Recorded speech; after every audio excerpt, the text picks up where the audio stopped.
Le vaillant petit tailleur. Par un beau matin d'été, un petit tailleur assis sur sa table et de fort bonne humeur cousait de tout son cœur. Arrive dans la rue une paysanne qui crie « Bonne confiture à vendre! Bonne confiture à vendre !»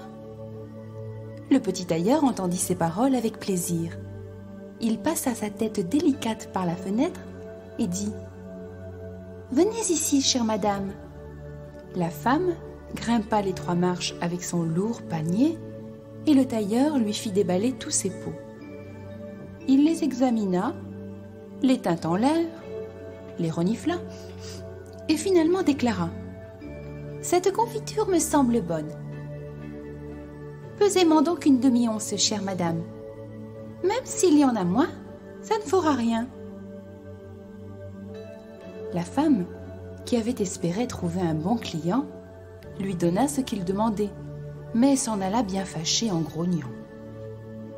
« Et maintenant, dit le petit tailleur, que Dieu bénisse cette confiture et qu'elle me donne de la force. » Il prit une miche dans le buffet, s'en coupa un grand morceau par le travers et le couvrit de confiture.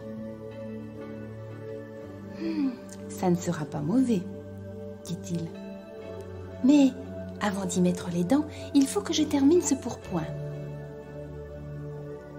Il posa la tartine à côté de lui et continua à coudre, et de joie faisait des points de plus en plus grands. Pendant ce temps, l'odeur de la confiture parvenait jusqu'au mur de la chambre qui était recouvert d'un grand nombre de mouches, si bien qu'elles furent attirées et se jetèrent sur la tartine. « Hé !» dit le petit tailleur, « qui vous a invité ?» Et il chassa ses hôtes indésirables. Mais les mouches, qui ne comprenaient pas langue humaine, ne se laissèrent pas intimider. Elles revinrent plus nombreuses encore. Alors, comme on dit, le petit tailleur sentit la moutarde lui monter au nez. Il attrapa un torchon et « Je vais vous en donner, moi, de la confiture !» leur en donna un grand coup. Lorsqu'il retira le torchon et compta ses victimes, il n'y avait pas moins de 7 mouches raides mortes. « Tu es un fameux gaillard, » se dit-il, en admirant sa vaillance. « Il faut que toute la ville le sache. » Et en toute hâte, il se tailla une ceinture, la cousit et broda dessus en grandes lettres « 7 d'un coup ». Et pourquoi la ville? C'est le monde entier qui doit savoir ça. Et son cœur battait de joie comme une queue d'agneau. Le tailleur s'attacha la ceinture autour du corps et s'apprêta à partir dans le monde, pensant que son atelier était trop petit pour son courage. Avant de quitter la maison, il chercha autour de lui ce qu'il pourrait emporter. Il ne trouva qu'un fromage et le mit dans sa poche. Devant la porte, il remarqua un oiseau qui s'était pris dans les broussailles et lui fit rejoindre le fromage. Après quoi, il partit vaillamment et comme il était léger et agile, il ne ressentit aucune fatigue. Le chemin le conduisit sur une montagne et lorsqu'il en eut escaladé le plus haut sommet, il y vit un géant qui regardait tranquillement le paysage. Le petit tailleur s'approcha bravement de lui et l'apostropha. « Bonjour camarade. Alors, tu es assis là et tu admires le vaste monde? C'est justement là que je vais y faire mes preuves. Ça te dirait de venir avec moi ?» Le géant examina le tailleur d'un air méprisant et dit « Gredin, triste individu. » « Tu crois ça ?» répondit le tailleur en dégrafant son manteau et en montrant sa ceinture au géant. « Regarde là, quel homme je suis !» Le géant lut. 7 d'un coup. S'imagina qu'il s'agissait là d'hommes que le tailleur avait tués et commença à avoir un peu de respect pour le petit homme. Mais il voulait d'abord l'éprouver. Il prit une pierre dans sa main et la serra si fort qu'il en coula de l'eau. « Fais-en autant, dit-il, si tu as de la force. »« C'est tout ?» demanda le petit tailleur. « Un jeu d'enfant. » Il plongea la main dans sa poche, en sortit le fromage et le pressa si fort qu'il en coula du jus. « Hein ?» dit-il, « c'était un peu mieux. » Le géant ne savait que dire. Il n'arrivait pas à croire le petit homme. Il prit une pierre et la lança si haut qu'on ne pouvait presque plus la voir. « Alors, avorton, fais-en autant. »« Bien lancé, » dit le tailleur. « Mais la pierre est retombée par terre. Je vais t'en lancer une qui ne reviendra pas. » Il prit l'oiseau dans sa poche et le lança en l'air. Heureux d'être libre, l'oiseau monta vers le ciel et ne revint pas. « Que dis-tu de ça, hein, camarade ?» Le géant, déconcerté, laissa la vie sauve au petit tailleur qui poursuivit son chemin au hasard. Après avoir longtemps voyagé, il arriva dans la cour d'un palais royal et comme il était fatigué, il se coucha et s'endormit. Pendant qu'il était là, des gens s'approchèrent, qui lurent sur sa ceinture. « C'est d'un coup. »« Hé !» dirent-ils, « que vient faire ce foudre de guerre dans notre pays ? Ce doit être un puissant seigneur. » Ils allèrent le dire au roi, pensant que si la guerre éclatait, ce serait là un homme utile et important qu'il ne fallait laisser repartir à aucun prix. Ce conseil plut au roi et il envoya l'un de ses courtisans auprès du petit tailleur avec pour mission de lui offrir une fonction militaire quand il s'éveillerait. Le messager resta planté près du dormeur, attendit qu'il remua les membres et ouvrit les yeux, et lui présenta sa requête. « C'est justement pour cela que je suis venu ici, » répondit-il. « Je suis prêt à entrer au service du roi. » Il fut reçu avec tous les honneurs et on mit à sa disposition une demeure particulière. Les gens de guerre ne voyaient cependant pas le petit tailleur d'un bon œil. Ils le souhaitaient à 1000 lieues. « Qu'est-ce que ça va donner ?» disaient-ils entre eux, « si nous nous prenons de querelle avec lui et qu'il frappe. Il y en aura 7 à chaque fois qu'ils tomberont. Aucun de nous ne se tirera d'affaire. » Ils décidèrent donc de se rendre tous auprès du roi et demandèrent à quitter son service. « Nous ne sommes pas faits, dirent-ils, pour rester à côté d'un homme qui en abat 7 d'un coup. »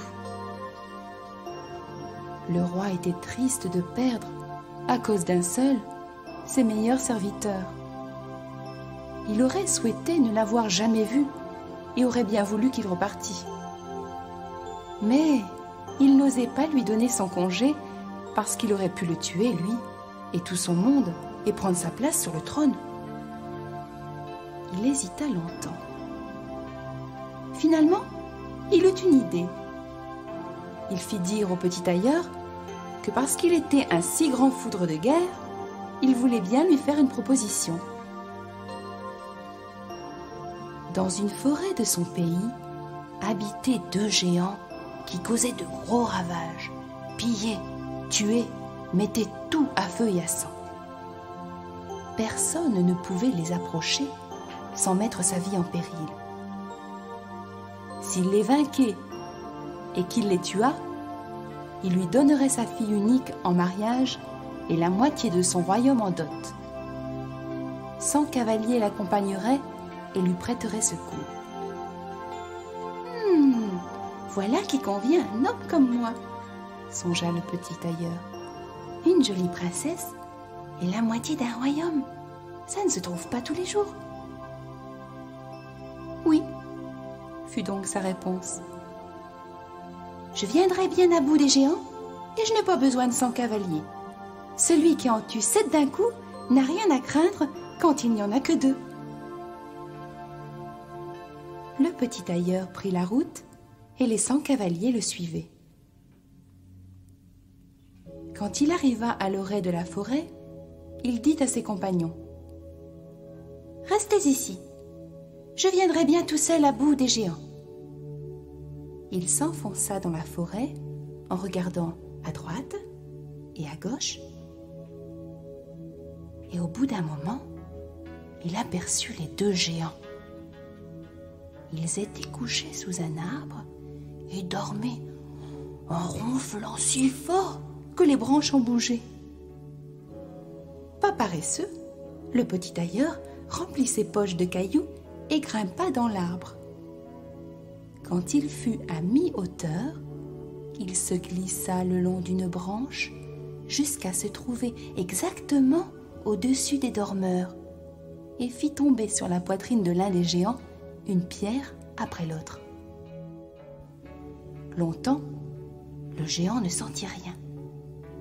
Finalement, il se réveilla, secoua son compagnon et lui dit: « Pourquoi me frappes-tu » ?« Tu rêves, » répondit l'autre. « Je ne frappe pas. » Ils se remirent à dormir. Alors le petit tailleur jeta un caillou sur le second des géants. « Qu'est-ce que c'est » cria-t-il. « Pourquoi me frappes-tu ?»« Je ne te frappe pas, » répondit le premier en grognant.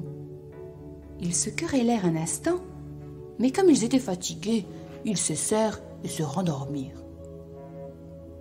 Le petit tailleur recommença son jeu, choisit une grosse pierre et la lança avec force sur la poitrine du premier géant.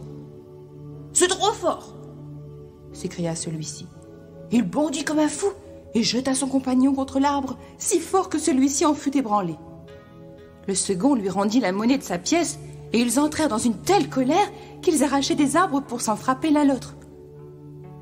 À la fin, ils tombèrent tous 2, morts sur le sol. Le petit tailleur regagna alors la terre ferme. « Une chance qu'il n'ait pas arraché l'arbre sur lequel j'étais perché. » Il tira son épée et en donna quelques bons coups à chacun dans la poitrine. Puis il rejoignit les cavaliers et leur dit: « Le travail est fait, je leur ai donné le coup de grâce à tous les 2. » Oh, ça a été dur. Ils avaient dû arracher des arbres pour se défendre. Mais ça ne sert à rien quand on a affaire à quelqu'un qui en tue 7 comme moi et d'un seul coup. « N'êtes-vous pas blessés ?» demandèrent les cavaliers. « Ils ne m'ont même pas défrisé un cheveu, » répondit le tailleur. Les cavaliers ne voulurent pas le croire sur parole et ils entrèrent dans le bois. Ils y trouvèrent les géants nageant dans leur sang et tout autour des arbres arrachés. Le petit tailleur réclama le salaire promis par le roi, mais celui-ci se déroba et chercha comment il pourrait se débarrasser du héros. « Avant que tu n'obtiennes ma fille et la moitié du royaume, lui dit-il, il faut encore que tu accomplisses un exploit. Dans la forêt, il y a une licorne qui cause de gros ravages. Il faut que tu l'attrapes. » « Oh, j'ai encore moins peur d'une licorne que de 2 géants. 7 d'un coup, voilà ma devise, » répondit le petit tailleur. Il prit une corde et une hache, partit dans la forêt et ordonna une fois de plus à ceux qu'on avait mis sous ses ordres de rester à la lisière. Il n'eut pas à attendre longtemps. La licorne arriva bientôt, fonça sur lui comme si elle avait voulu l'embrocher sans plus attendre. « Toutou, toutou !» dit-il. « Ça n'ira pas si vite que ça. » Il attendit que l'animal soit tout proche. Alors, il bondit brusquement derrière un arbre.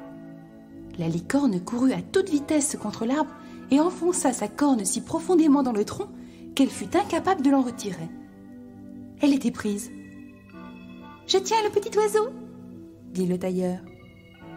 Il sortit de derrière l'arbre, passa la corde au cou de la licorne, dégagea la corne du tronc à coups de hache, et quand tout fut fait, emmena la bête au roi. Celui-ci dut tenir sa promesse, bon gré mal gré.